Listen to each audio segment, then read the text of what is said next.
So this wasn't really a shower thought, so to speak. It's just kind of came up in my mind one day, about a couple years back or so. Not for any particular reason. There are a lot of sad things in our world, but one of the saddest things that I can think of. There are actually two of them that I'm going to share.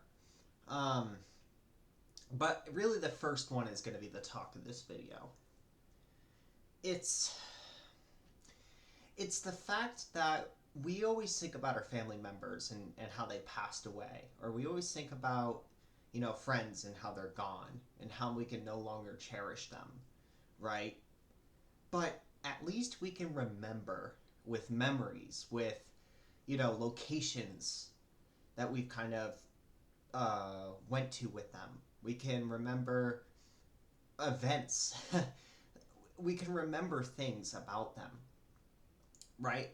And that's, the great thing is that we don't lose those memories after they're gone. At least most of them. But I find that one of the saddest things that is never ever talked about by hardly anybody. What about all the people that we would have met if one thing didn't go wrong? So, I don't know, maybe an older woman out on the highway that had a seizure and crashed and died, right? Or, like a family of, four that got hit by a drunk driver. I use that example a lot. Or, somebody that took a drug overdose that in some way or another, those people would have became significant people in your life, right? The family of three or four or whatever. Maybe you met at a cookout and you became extremely good friends with them. Countless memories. Um, just so many, things that you would be able to point to. New friends that you would have had. Or, the older woman, maybe you would have met her at some sort of social event, and you would have gotten really along with her. In this case, I use an older woman because older women have always kind of, I have a lot of older women that I met at like social events and on the trail and everything that I can say I'm good friends with. That's why I use that example. But really, anybody that you think of, right, would be are invisible. Would be if you're in a room, right, with like empty chairs. There's a possibility. There's a Calico kitten. There's a possibility that those people would be sitting in that chair. More than a possibility. It's certain that it's certain that there would be people that you met had that one thing not gone wrong. And so, while it's very sad that we think about our family members and our friends that we know, at least we have memories. With these people that are our friends and family, because let's be honest, they would be if they were physically here and we met them. That doesn't make them not. That makes them just as much friends and family as the people that you meet, that you know, that you're born with. We don't have memories of those people. And that is one of the saddest things. And what makes it even more sad is that nobody talks about this. Nobody thinks about this. I think the other thing that I was going to mention that was really, really sad to me. We like to try to establish a legacy. We like to try to think that after we'll die that people will remember us for who we are and will, cherish the memories, that we gave to them. Our friends, our family, everything like that. That's not actually true.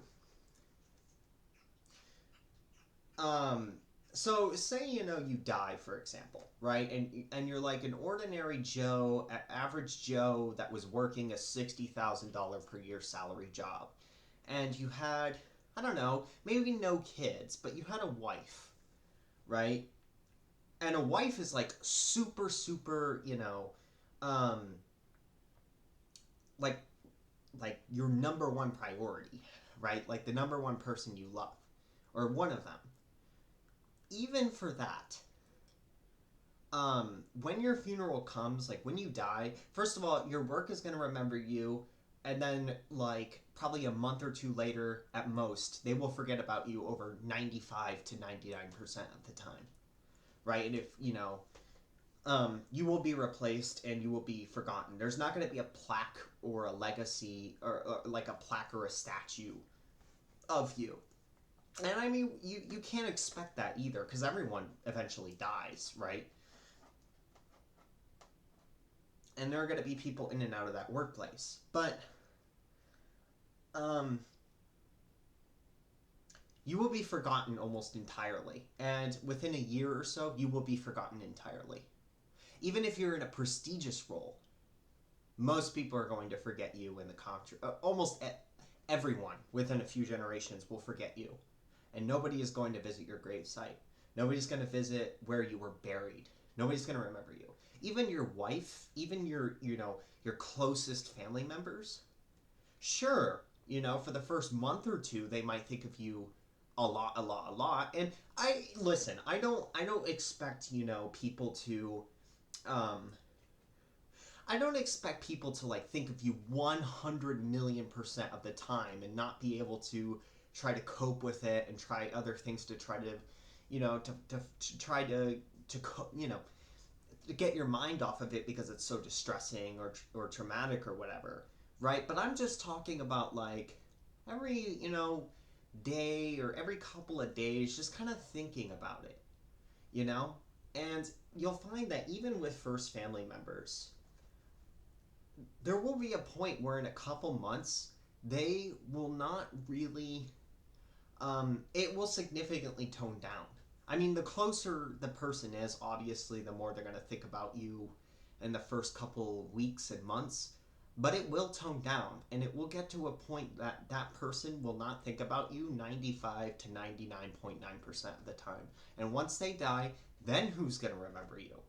Nobody, right? I don't want this to be a video that ends on pessimism, and it won't. So I'll give my advice to people. But basically, unless you're Elon Musk, like I talked about earlier, unless you're Albert Einstein, which, let's be honest, if you tried, there would be a 99.999% chance that you wouldn't be able to achieve it. It's not realistic, right? When we think about goals, we can dream, but at the end of the day, we should try to be realistic, or at least take stairs up, and that starts with setting a realistic goal. Even if you tried really, really, really hard, 99.9999% plus will forget you, and eventually 100% will forget you unless you invent the theory of relativity part fucking 2 or what.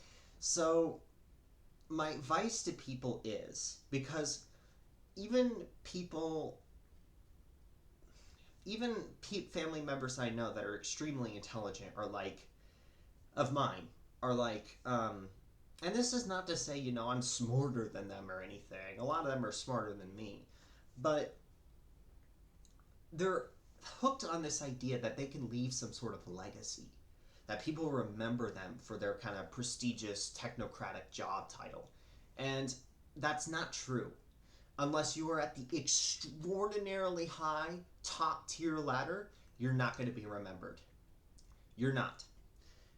And so what I say to you is, because I don't want to leave this off on pessimism, is instead of trying to establish a legacy by having a lot of money or inventing some sort of scientific law, try to live for now. Try to do what makes you happy. Don't bust yourself trying to establish something that's never going to be. If that makes sense. Right? I think that that would help a lot of people. But that's all I had to share. Is legacies are dead. Legacies are dead. And you should try to enjoy the most of what you have right now. And you should also try to think of the people that are in those that are in those chairs. They may as well be sitting with you. And they're much, as in my eyes, just as much of friends and family as anybody else, right? Because if you met them, they would be those people. But they can't. Because they're not physically here anymore. Anyways, that's all I felt like sharing. Thank you all. See ya.